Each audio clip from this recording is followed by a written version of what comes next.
ஆராதிக்கும்படியாய் வந்திருக்கிற நாம் நேரத்தில் சுபத்தோடு தெய்வ சமூகத்தில் இருந்து கர்த்தரை ஆராதித்து மகிமைப்படுத்தும் பொழுது அவருடைய நாமத்தை மகிமைப்படுத்துகிற எந்த இடத்திலும் அவர் மத்தியில் வந்து நம்மை ஆசீர்வதிக்கிற தேவன் என்று ஆண்டவர் சொல்லியிருக்கிறார். இந்த வார்த்தையின்படியே இன்றைக்கும் நம் மத்தியிலே வந்து நம்மை அவர் ஆசீர்வதித்து திருப்திப்படுத்துவார் என்பதிலே சந்தேகம் இல்லை. சங்கீதத்தில் நாம் வாசிக்கிறோம் 33 நீதிமான்களே கர்த்தருக்குள் களி கூறுங்கள், துதி செய்வது செம்மையானவர்களுக்கு தகும். சுரமண்டலத்தினால் கர்த்தரை துதித்து 10 நரம்பு வீணையினாலும் அவரை கீர்த்தனம் பண்ணுங்கள். அவருக்கு புது பாட்டை பாடுங்கள், ஆனந்த சத்தத்தோட வாத்தியங்களை நேர்த்தியாய் வாசியுங்கள் என்று நாம் பார்க்கிறோம். சங்கீதம் 34 நாம் பார்க்கிறோம், கர்த்தரை நான் எக்காலத்திலும் ஸ்தோத்தரிப்பேன், அவர் துதி எப்போதும் என் வாயில் இருக்கும். கர்த்தருக்குள் என் ஆத்துமா மேன்மை பாராட்டும், சிறுமைப்பட்டவர்கள் அதை கேட்டு மகிழ்வார்கள். என்னோடே கூட கர்த்தரை மகிமைப்படுத்துங்கள், நாம் ஒருமித்து அவர் நாமத்தை உயர்த்துவோமாக. கர்த்தரை ஆராதித்து மகிமைப்படுத்தும்படியாய் நமக்கு தந்திருக்கிற இந்த நல்ல சுலாக்கியத்திற்காய், நல்ல நேரத்திற்காய் தேவனுக்கு நன்றி செலுத்துவோம். தேவனுடைய சமூகத்தில் வந்திருக்கிற நாம் ஒரு சிறு கூட்டமாக இருந்தாலும் அவருடைய நாமத்தை மகிமைப்படுத்தும் பொழுது அவர் நம் மத்தியிலே இருக்கிற தேவனாய் இருக்கிறார். என் நாமத்தினாலே 2-3 பேர் எங்கே கூடுகிறீர்களோ அவர்கள் மத்தியிலே இருக்கிறேன் என்று சொன்னவர் இன்றைக்கும் நம் மத்தியிலே அவர் இருக்கிறார். ஆராதனையிலே அவர் பிரசன்னமாகி இருக்கிறார். ஆகவே தேவ சமூகத்திலே நாம் பயத்தோடும் நடுக்கத்தோடும் கர்த்தரை ஆராதித்து மகிமைப்படுத்தும் பொழுது அவர் நிச்சயமாய் நம்மை ஆசீர்வதித்து நம்மை திருப்திப்படுத்துவார். நாம் ஜெபித்து நாம் ஆராதனைக்குள்ளே கடந்து செல்வோம். எங்களை நேசிக்கிற எங்கள் நல்ல தகப்பனை நன்றியோடு ஸ்தோத்தரிக்கிறோம். இன்றைக்கும் உடைய சமூகத்தில் வந்து நாங்கள் உண்மை ஆராதிக்கும்படியாய் நீர் கொடுத்த சலாக்கியத்திற்காக நமக்கு நன்றி செலுத்துகிறோம். கர்த்தாவே ஸ்தோத்திரம் அப்பா, இன்றைக்கும் ஆண்டவர் இந்த ஆராதனை எங்களுக்கு ஆசீர்வாதமாக்கி தர வேண்டுமாய் ஜெபிக்கிறோம். அப்பா ஸ்தோத்திரம் கர்த்தாவே, இந்த ஆராதனையில ஆண்டவரே வந்திருக்கிற எங்களை கர்த்தாவே நீர் ஆசீர்வதித்து ஆண்டவரே திருப்திப்படுத்துகிறதோடு ஆண்டவரே ஸ்தோத்திரம் ஆன்லைன்ல இந்த ஆராதனையை பார்த்து கர்த்தாவே தேவனே ஸ்தோத்திரம் யூடியூப்ல ஆண்டவரே பார்க்கிறவர்கள் கர்த்தாவே அப்பா ஸ்தோத்திரம் கர்த்தாவே அவர்களும் எங்களோடு இணைந்து உம்மை ஆராதித்து மகிமைப்படுத்தும் பொழுது கர்த்தாவே ஸ்தோத்திரம் ஆண்டவரே உடைய பிரசன்னம் அவர்களையும் ஆட்கொண்டு ஆசீர்வதிக்க வேண்டும் என்று ஜெபிக்கிறோம். எங்கெல்லாம் உடைய நாமம் மகிமைப்படுகிறதோ அங்கெல்லாம் நீர் பிரசன்னமாய் இருக்கிறீர், அவர்களை ஆசீர்வதிக்கிறீர் என்ற சத்தியத்தை நாங்கள் அறிந்திருக்கிறபடியினாலே விசுவாசத்தோடு உடைய சமூகத்திலே நாங்கள் ஜெபிக்கிறோம்.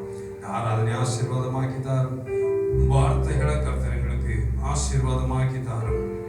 உடைய வேதத்தின் மகத்துவங்களை தியானிக்கவும் விசுவாசத்திலே பலப்படும் எங்களுக்கு கிருபை தாரும். நாங்கள் ஆண்டவரை முடிவு பரியந்தம் நிலை நிற்கிற ஆண்டவரே ஸ்தோத்திரம் உத்தம மனவாட்டியாய் எங்களை காத்துக்கொள்ள எங்களுக்கு கிருபை தாரும், பலப்படுத்தும். இயேசு நாமத்தில் பிதாவே, ஆமென். முதல் பாடலாக பாடுவோம். என் சிறுமையை கண்ணோக்கி பார்த்தவர் நீர், என் எளிமையை கை தூக்க வந்தவர் நீர்.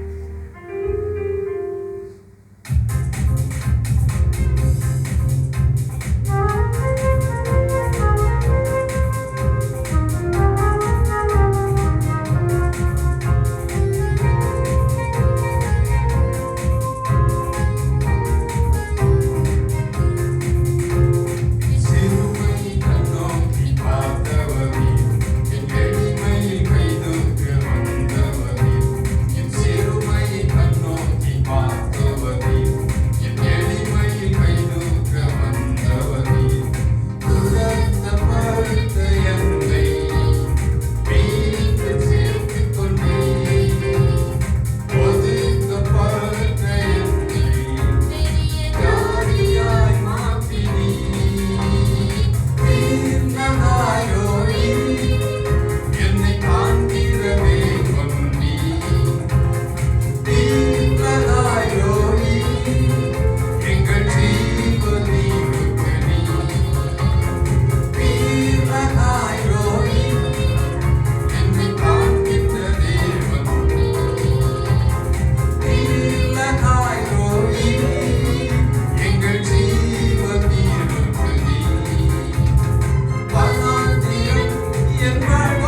நம்மை தேடி வந்த தேவன். நாம் துரத்தப்பட்ட இடத்துல வந்து அவர் நம்மை சேர்த்து கொண்டு அவருடைய சொந்த ஜனமாய் நம்மை நிறுத்தி வைத்திருக்கிற தேவன்.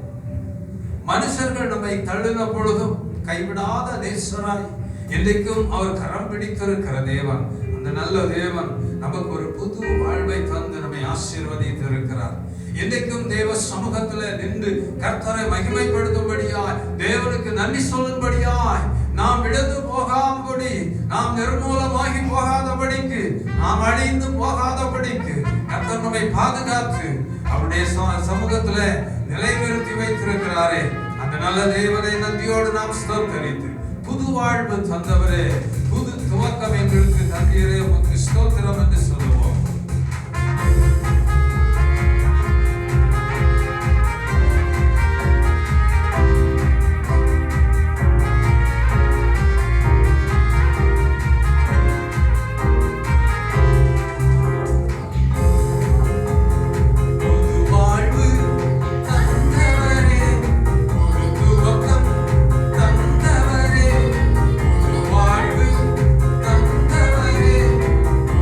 Welcome.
எபேனேசராய் மத்தியிலே வந்து நம்மை கரம் பிடித்து நம்மை தேற்றின தேவன், அந்த நல்ல தேவன் இன்னைக்கு இந்த ஆராதனையிலே நம்ம மத்தியிலே அவர் பிரசன்னமாக இருக்கிறார்.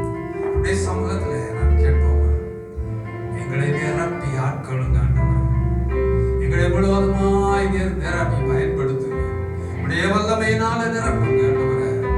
அப்பா உடைய ஆண்டவரே ஸ்தோத்திரம், அப்பா உடைய கிருபையினால நிரப்புங்க ஆண்டவரே. ஆண்டவரே ஸ்தோத்திரம், அப்பா உடைய பரிசுத்தத்தினால நிரப்புங்க ஆண்டவரே. ஆண்டவரே உங்களுடைய அன்பினால நிரப்புங்க என்று சொல்லி அந்த நேரத்துல கேட்போமா, என்ன நிரப்புங்கப்பா வல்லமை.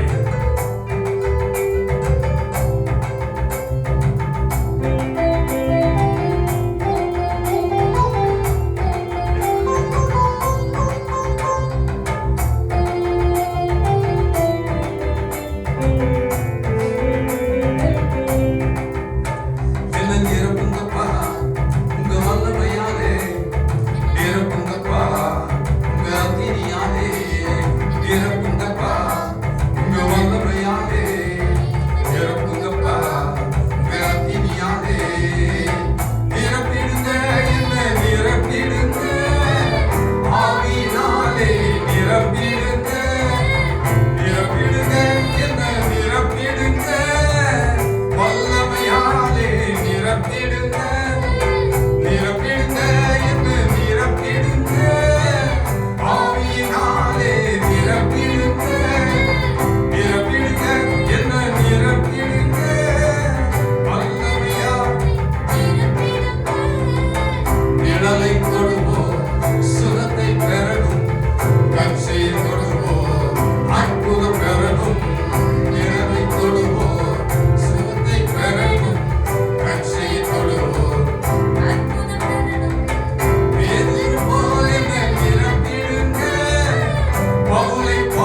பிரசன்னம் மாத்திரம்தான்.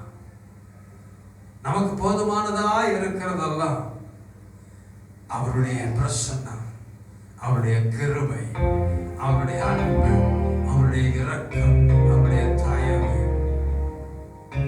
அந்த நல்ல தேவனுடைய சமூகத்துல நாம் சொல்லுவோமா, ஆண்டவரே சொந்தம் என்று சொல்லிக்கொள்ள இந்த உலகத்துல உம்மை விட்டால் எங்களுக்கு வேற யாரும் இல்லப்பா, நீங்க தான் எங்கள் சொந்தம், நீங்க தான் எங்கள் சொத்து என்று சொல்லி நேரத்துல தேவ சமூகத்துல நாம் ஜெப நிலைமையில நாம் அவருடைய நாமத்தை மகிமைப்படுத்தி, ஆண்டவரே நீர்தான் எங்கள் சொந்தம், நீர்தான் எங்களுக்கு எல்லாவற்றுக்கும் எல்லாமா இருக்கிறீர் என்று சொல்லுவோம்.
நாங்கள் ஆண்டவரே மறுபடியும் பிழைத்துக் கொண்டோம். ஆண்டவரே, நீர் எங்களுக்காய் அடிக்கப்பட்டதுனாலே நாங்கள் ஆண்டவரே மரணத்திலிருந்து மீட்கப்பட்டோம். ஆண்டவரே, நீர் எங்களுக்காய் கல்வாரி சிலுவையில் நீர் காயப்பட்டதுனாலே நாங்கள் ஆண்டவரே இன்னைக்கு சுகமாகி ஆண்டவரே உடைய சமூகத்துல உம்மை மகிமைப்படுத்தி கொண்டிருக்கிறோம்.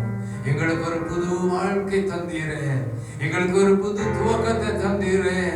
மரணத்தின் பாதையிலிருந்து எங்களுக்கு ஜீவனுக்கு ஏற்ற ஒரு புதிய துவக்கத்தை தந்தீரே. உமக்கு ஸ்தோத்திரம் ஆண்டவரே. நாள் வரையும் எங்களை பாதுகாத்து வழி நடத்தும் நம்முடைய கிருபைக்காய் நன்றி செலுத்துகிறோம். அப்பா, இன்றைக்கு உடைய சமூகத்துல வந்து நின்று உமக்கு நன்றி என்று சொல்ல வைத்தீரே, அதற்காக ஸ்தோத்திரம். உடைய நாமத்தையே உயர்த்துகிறோம். தேவனுடைய நாமம் மாத்திரம் மகிமைப்படட்டும். இயேசு நாமத்தில் ஜெபிக்கிறோம் ஜீவனுள்ள எங்கள் நல்ல பிதாவே. ஆமென், ஆமென்.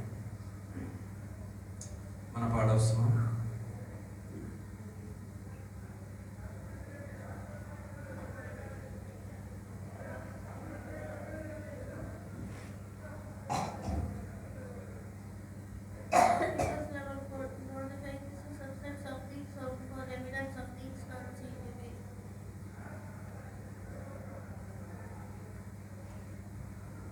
Blessed are the peacemakers, for they shall be called the sons of God.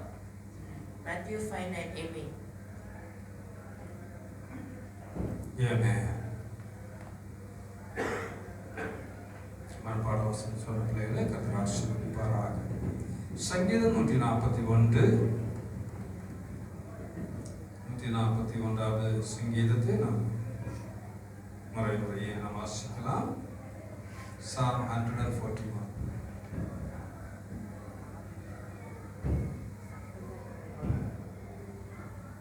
Psalm 131, Psalm 141.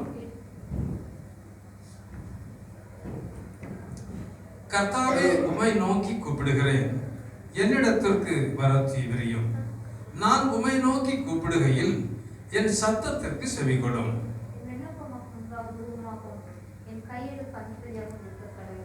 கர்த்தாவே, என் வாய்க்கு காவல் வையும், என் உதடுகளின் வாசலை காத்துக்கொள்ளும்.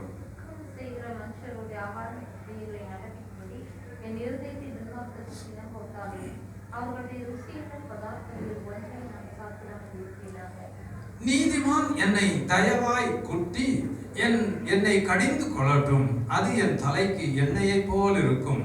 என் தலை அதை அல்ல தட்டுவதில்லை. அவர்கள் இக்கட்டுகளில் நான் இன்னும் ஜெபம் பண்ணுவேன்.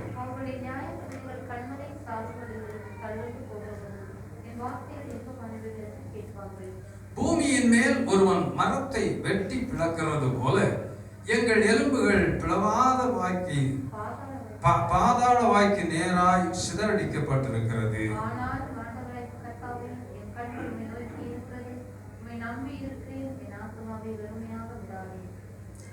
அவர்கள் எனக்கு வைத்த கண்ணியின் சிக்குகளுக்கும் அக்கிரமக்காரரின் சுருக்குகளுக்கும் என்னை இரட்சியும் சேர்ந்து வாசிப்போம். துன்மார்க்கர் தங்கள் வலைகளில் அகப்படுவார்களாக, நானோ அதற்கு தப்பி கடந்து போவேன். கர்த்தர் நம்மை ஆசீர்வதிப்பாராக. சாட்சிக்கான நேரம். அந்த நேரத்தில் சாட்சி சொல்ல வேண்டுமானால் கர்த்தருடைய நாமத்தை மகிமைப்படுத்தும்படியாக நேரத்தில் சாட்சி சொல்லலாம்.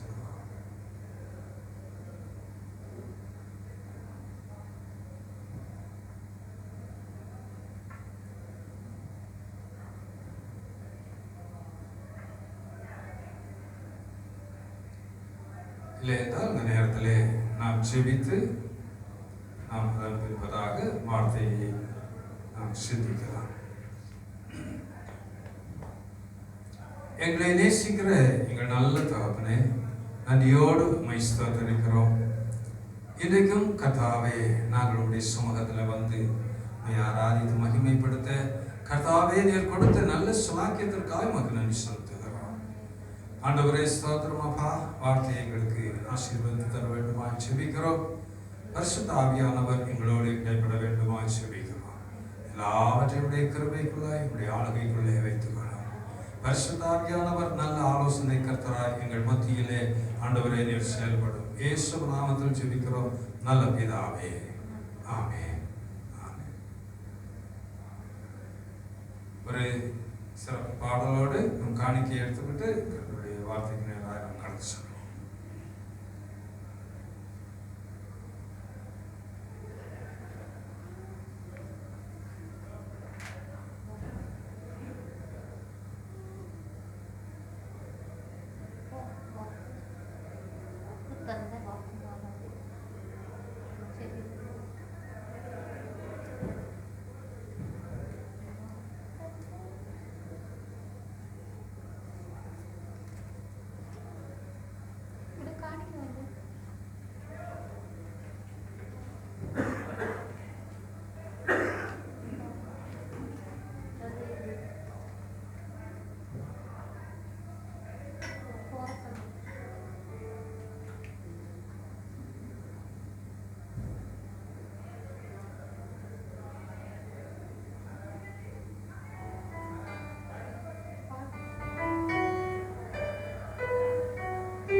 ஹல்லேலூயா. கர்த்தருடைய பரிசுத்த நாமம் மகிமைப்படுவதாக. தேவனுடைய சமூகத்திலே சிந்திக்கும்படியாய்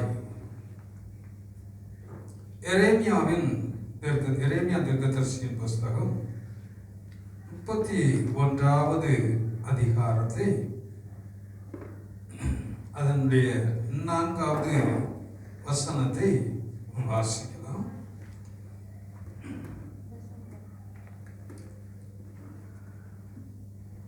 Book of Jeremiah, chapter 31, verse 4.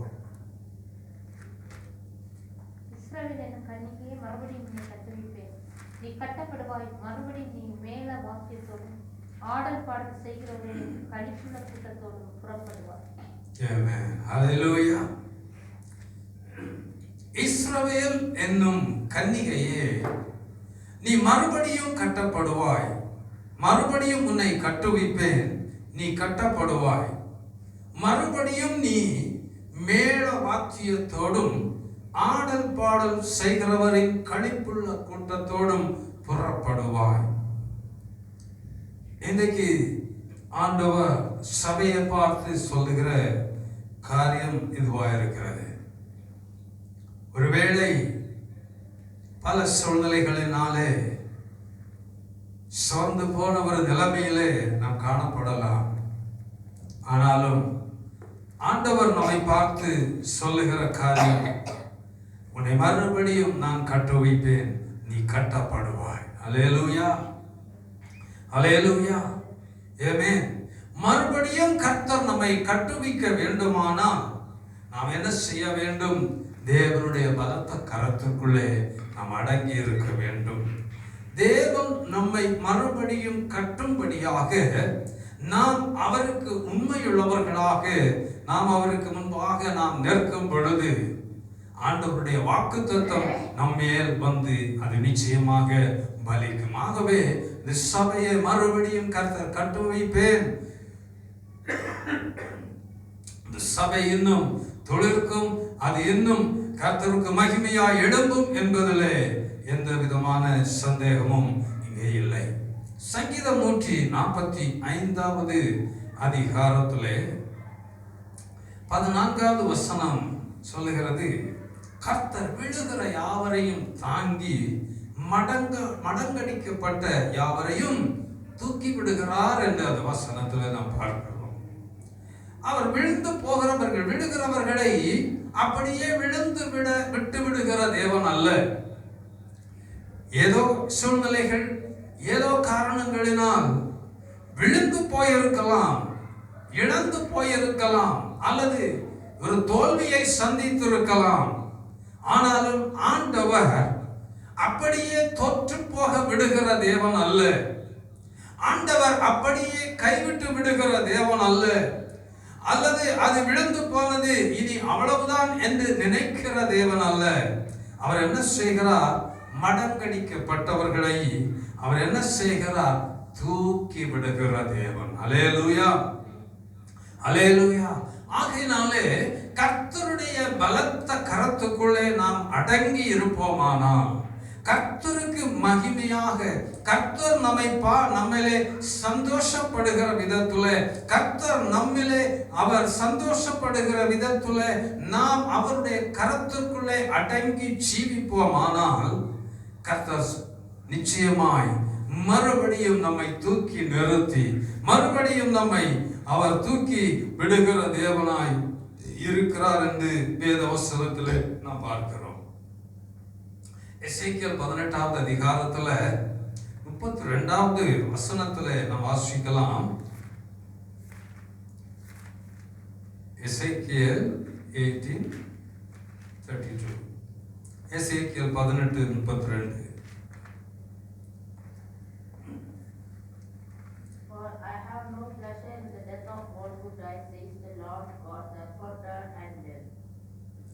மனம் திரும்புங்கள், அப்பொழுது பிழைப்பீர்கள். சாகிறவனுடைய சாவை நான் விரும்புகிறதில்லை என்று கர்த்தராகிய ஆண்டவர் சொல்லுகிறார். அல்லேலூயா, அல்லேலூயா. வேதம் என்ன சொல்லுகிறது? மனம் திரும்புங்கள், அப்பொழுது பிழைப்பீர்கள். சாகிறவனுடைய சாவை நான் விரும்புகிறதில்லை, மாறாக அவன் மறுபடியும் வாழ வேண்டும் என்றுதான் நான் விரும்புகிறேன். அவன் மறுபடியும் வாழ வேண்டும் என்றுதான் நான் விரும்புகிறேன். நான் சாகிறவனுடைய சாவை விரும்புகிற தேவன் அல்ல. தவறு செய்து விட்டான், அல்லது விழுந்து போனான், அல்லது தோற்று போனான், அல்லது அவன் கர்த்தரை விட்டு தூரம் போய்விட்டான் என்று ஒரு மனிதனையும் தள்ளி விடுகிற தேவன் அல்ல. சாகிறவனுடைய சாவை விரும்புகிற தேவன் அல்ல. அவன் மறுபடியும் மனம் திரும்பி பிழைக்க வேண்டும் என்று எதிர்பார்க்கிற தேவன். அல்லேலூயா. வேதங்களிலே நாம் பார்க்கும் பொழுது எல்லா வேதங்களிலும் பாவத்தை குறித்து மிகவும் திட்டமாய் சொல்லப்பட்டிருக்கிறதை நாம் பார்க்க முடியும். பாவத்தை குறித்து கண்டிக்காத ஒரு வேதமும் இல்லை. பாவத்தை வெளிப்படுத்தி சொல்லாத ஒரு வேதமும் இல்லை. எல்லாவற்றிலும் பாவத்தை குறித்து கடிந்து கொள்ளப்பட்டிருக்கிறது, கண்டிக்கப்பட்டிருக்கிறது. அதை செய்யக்கூடாது என்று எல்லா வேதங்களும் கற்பிக்கின்றன. ஆனால் பாவம் செய்து விட்டால் அவன் அதற்கான தண்டனையை அனுபவிக்க வேண்டும் என்று எல்லா வேதங்களும் சொல்லிக் கொண்டிருக்கிறதை நாம் பார்க்க முடியும். பாவம் செய்யக்கூடாது, அப்படி அவன் பாவம் செய்வானானால் அதற்கான தண்டனையை அவன் அனுபவிக்க வேண்டும் என்று எல்லா வேதங்களும் சொல்லுகிற நிலைமையிலே நம்முடைய பரிசுத்த வேதம் நமக்கு சொல்லுகிற ஒரு காரியம் உண்டு. சாகிறவனுடைய சாவை நான் விரும்புகிறதில்லை. நீ தவறிவிட்டாய், அதற்காக நீ அழிந்து போக வேண்டும் என்று நான் விரும்புகிற தேவன் இல்லை. நீ தவறு செய்து விட்டாய், நீ தண்டனைக்கு பாத்திரவான், ஆனாலும் நீ தண்டிக்கப்பட வேண்டும் என்று நான் விரும்புகிறதில்லை. உனக்கு ஒரு மார்க்கம் இருக்கிறது. நீ மனம் திரும்பினால், நீ மனம் திரும்பி தேவனிடத்திலே வரும் பொழுது நீ அழிய வேண்டிய அவசியம் இல்லை. நீ மனம் திரும்பி விட்டால் நீ மறுபடியும் வாழ முடியும் என்று நம்முடைய பரிசுத்த வேதம் மாத்திரமே சொல்லுகிறது.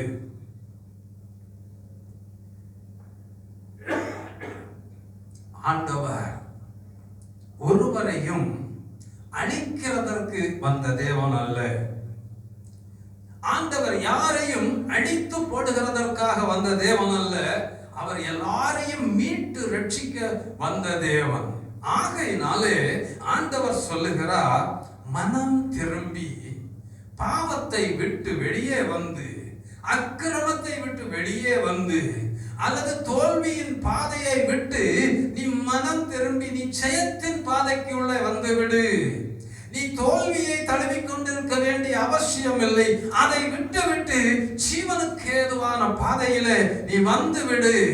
நீ ஏன் அழிந்து போக வேண்டும்? உனக்கு ஒரு மார்க்கம் இருக்கிறது, நீ தப்பித்துக் கொள்ள ஒரு வழி இருக்கிறது என்கிறதை பரிசுத்த வேதாகமம் மாத்திரமே சொல்லுகிறது.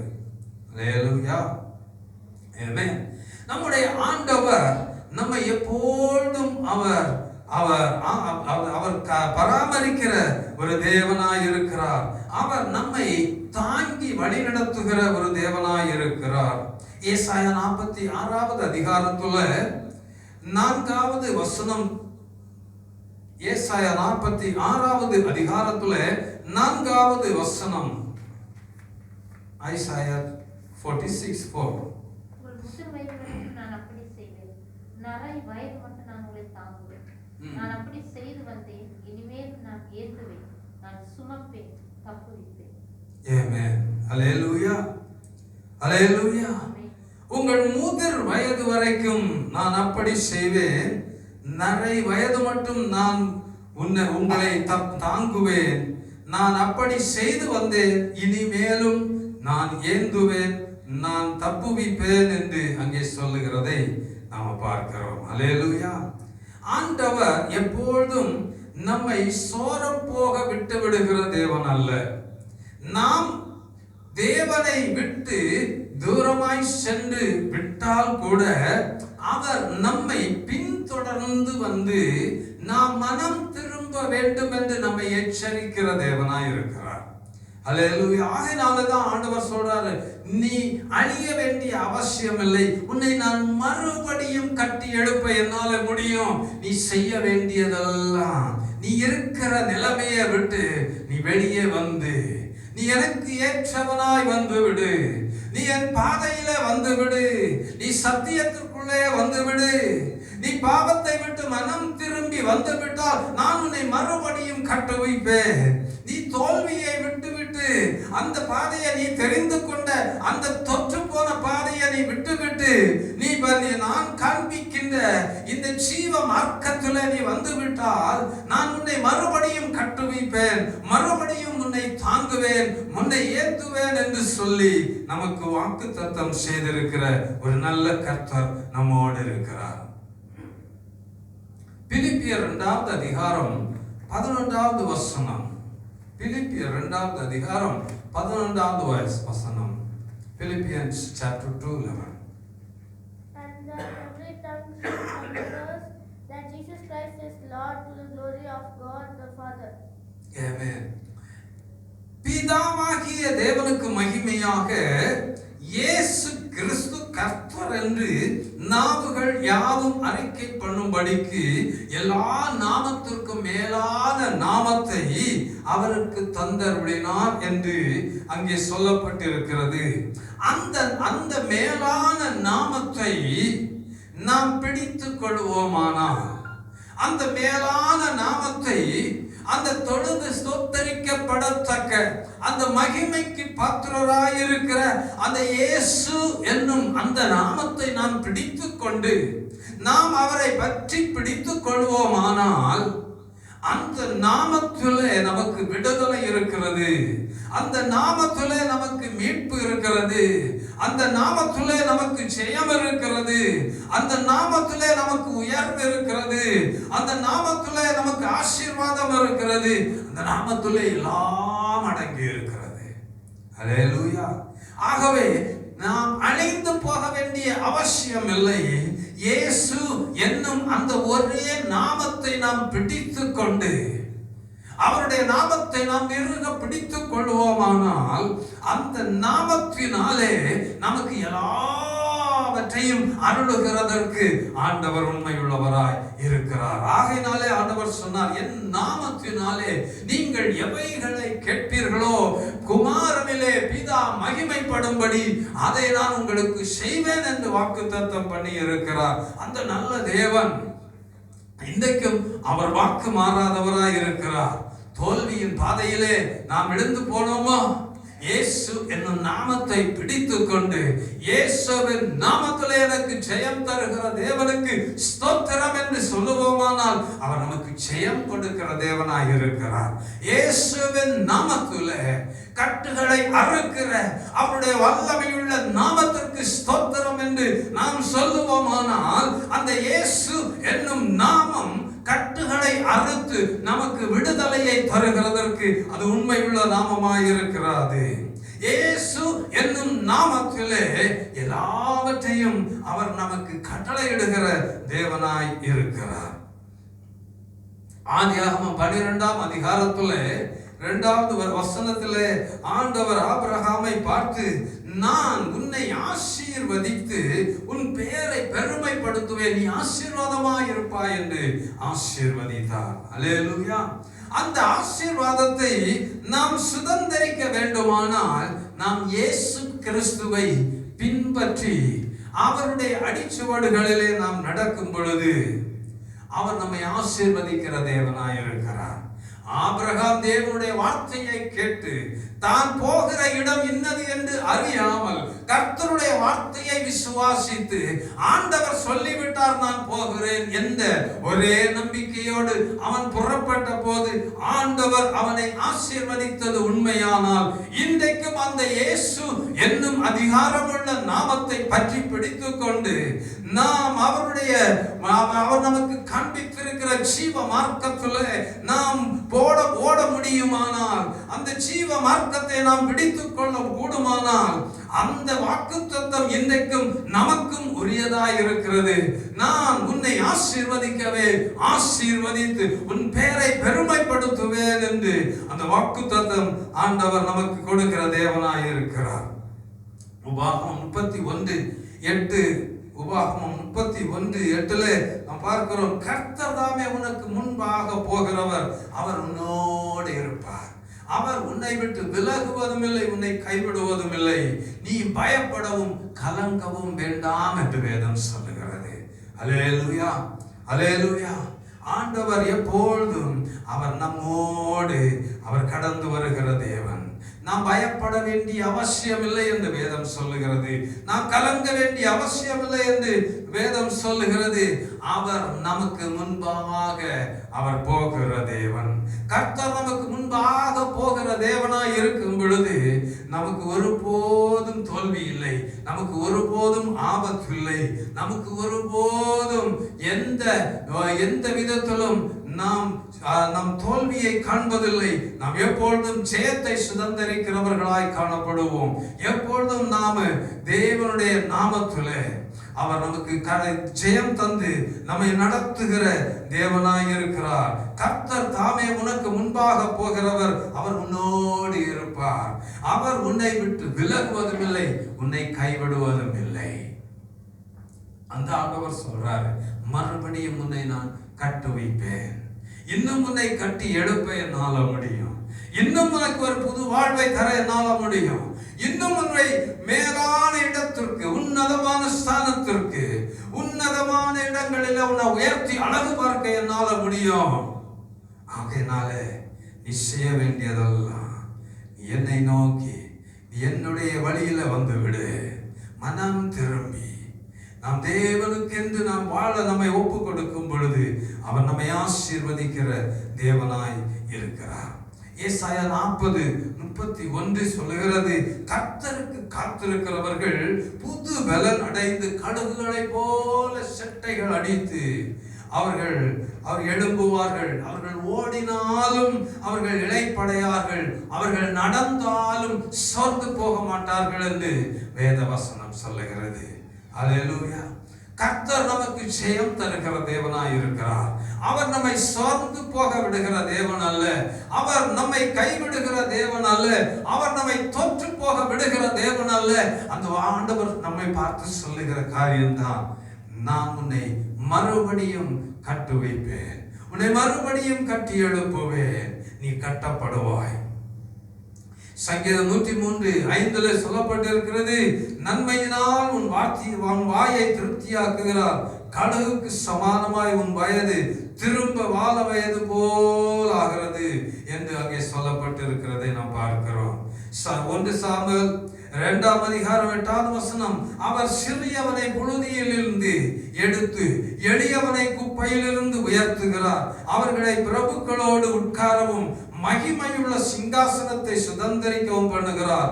பூமியின் அஸ்திவாரங்கள் கர்த்தருடையவைகள், அவரே அவைகளின் மேல் பூச்சக்கரத்தை வைத்தார் என்று அங்கே சொல்லப்பட்டிருக்கிறதை நாம் பார்க்கிறோம். அல்லேலூயா. சிறியவனை அவர் எடுத்து புழுதியிலிருந்து எடுத்து பிரபுக்களோடு அமரச் செய்கிற தேவன். அந்த நல்ல தேவன் இன்றைக்கு நம்மை பார்த்து சொல்லுகிறார், நீ மறுபடியும் கட்டப்படுவாய், நீ மறுபடியும் கட்டப்படுவாய், உன்னை நான் கட்ட வைப்பேன், நீ மறுபடியும் கட்டப்படுவாய் என்று அந்த வார்த்தை நம்மை பார்த்து இன்னைக்கு சொல்லுகிறது. பிரசங்கி 9:11 சொல்லுகிறது, நான் திரும்பிக் கொண்டு சூரியனுக்கு கீழே கண்டதாவது, ஓடுகிறதற்கு வேகம் உள்ளவர்களின் வேகமும் யுத்தத்திற்கு சௌரியவான்களின் சௌரியமும் போதாது, பிழைப்புக்கு ஞானம் உள்ளவர்களின் ஞானமும் போதாது, ஐஸ்வர்யம் அடைகிறதற்கு புத்திமான்களுடைய புத்தியும் போதாது, தயவு அடைகிறதுக்கு வித்துவான்களின் அறிவும் போதாது, அவைகள் எல்லாருக்கும் சமயமும் தேவ செயலும் நேரிட வேண்டும். அல்லேலூயா. நாம் ஒருவேளை புத்திமான்களாய் இருக்கலாம், நாம் பெரிய வித்வான்களாய் இருக்கலாம், நாம் படித்த பண்டிதர்களாக இருக்கலாம், நம்முடைய ஞானம் இங்கே ஒன்றிற்கும் உதவாது. அவைகளுக்கு எல்லாம் என்ன வேண்டுமாம்? அவைகளுக்கு சமயமும் தேவ செயலும் நேரிட வேண்டும். அல்லேலூயா.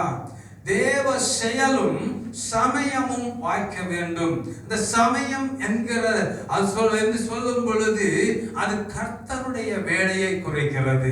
கர்த்தருடைய வேலை, அவர் நமக்காக செயல்படுகிற அவருடைய கிரியைகளும் வெளிப்பட வேண்டும். கர்த்தருடைய நேரமும் அவருடைய கிரியைகளும் வெளிப்படும் பொழுதுதான் நமக்கு அங்கே எல்லாவற்றையும் நாம் சுதந்திரிக்க முடியும், நமக்கு ஆசீர்வதிக்கப்பட முடியும், நாம் கட்டுவிக்கப்பட முடியும். ஆகவே கர்த்தர் நம்மை உயர்த்துகிற வரைக்கும் அவருடைய பலத்த கரத்துக்குள்ளே நாம் அடங்கி இருப்போமானால், அவருடைய பலத்த கரத்துக்குள்ளே நாம் அடங்கி இருக்க கூடுமானால், ஏற்ற வேளையிலே அவர் நம்மை உயர்த்துகிற தேவன். எல்லாம் இருந்தாலும் தேவனுடைய வேலை வர வேண்டும், தேவன் கிரியைகளும் வெளிப்பட வேண்டும், கர்த்தருடைய செயலும் அவருடைய நேரமும் வந்தால் மாத்திரமே இவைகளை நாம் பெற்றுக்கொள்ள முடியும். ஆகவே கர்த்தர் நம்மை உயர்த்தி ஆசீர்வதிக்கும்படியாக அவருடைய பலத்த கரத்துக்குள்ளே நாம் அடங்கி இருக்கும் பொழுது ஆண்டவர் சொல்லுகிறார், நான் உன்னை மறுபடியும் கட்டுவிப்பேன், நீ கட்டப்படுவாய். அல்லேலூயா, அல்லேலூயா, ஆமென். அநேக வேத வசனங்களை நாம் சொல்லிக்கொண்டே நாம் பார்க்க முடியும். அல்லேலூயா. ஆண்டவர் நம்மை உள்ளம் கையிலே வரைந்து வைத்திருக்கிறார். ஏசாயா 49வது அதிகாரம் 16வது வசனத்தை நாம் பார்க்கும் பொழுது, இதோ என் உள்ளம் கைகளில் உன்னை வரைந்திருக்கிறேன், உன் மதில்கள் எப்பொழுதும் எனக்கு முன் இருக்கிறது. அல்லேலூயா. அநேக நேரங்களில் சோதனைகள் வரும் பொழுது, தோல்விகள் வரும் பொழுது, இழப்புகள் வரும் பொழுது, எதிர்ப்புகள் வரும் பொழுது, போராட்டங்கள் வரும் பொழுது, நிந்தைகள் வரும் பொழுது, அவமானங்கள் வரும் பொழுது நாம் என்ன செய்கிறோம்? ஆண்டவர் நம்மை கைவிட்டு விட்டாரோ என்று நாம் நினைத்து விடுகிறோம்.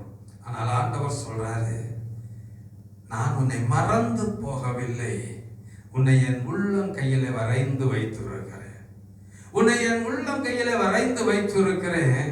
நீ என் உள்ளம் கையில வரையப்பட்டிருக்கிறபடியினாலே ஒருவனும் என்னிடத்திலிருந்து உன்னை படுத்துக் கொள்ள முடியாது, ஒருவனும் என்னை விட்டு உன்னை பிரித்து விட முடியாது, ஒருவனும் உனக்கு ஒன்றும் செய்துவிட முடியாது.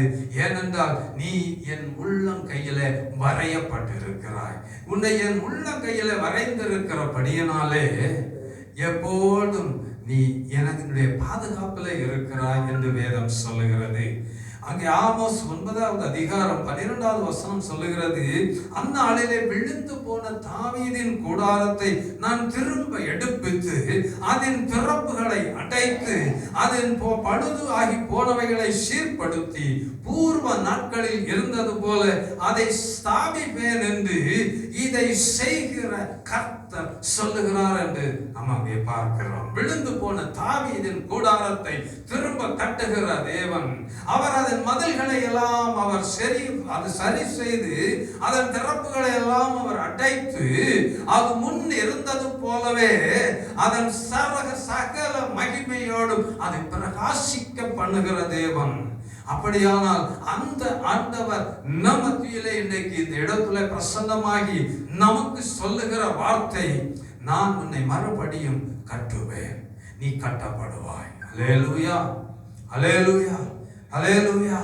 ஆகையினாலே இந்த சபை மறுபடியும் கர்த்தர் இந்த சபையை கட்டுவார், மறுபடியும் இந்த சபையை கர்த்தர் மகிமையாய் பிரகாசிக்க பண்ணுவார், மறுபடியும் இந்த சபை தேவனுக்கு மகிமையாய் அது ஜொலிக்கும் என்பதிலே எந்த விதமான சந்தேகமும் இல்லை.